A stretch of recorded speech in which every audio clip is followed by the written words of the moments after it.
Well, that is the story of Julia and Max Collodi.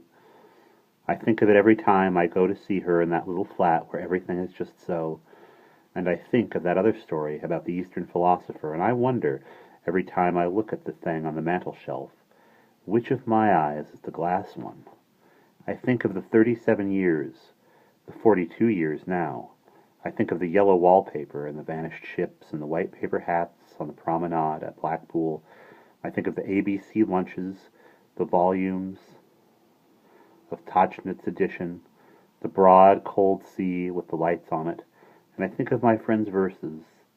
Oh, she thought she was in China 1,000,000 miles away, all among the tall pagodas where the shining geishas play, and the mockingbirds were singing and the lanterns burning red, and the temple bells were ringing softly, softly in her head. There is one more word. Max Collodi, the gentleman ventriloquist, made no more stage appearances.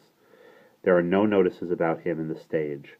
But about a year ago, I had a letter from a friend of mine who was holidaying in Scotland.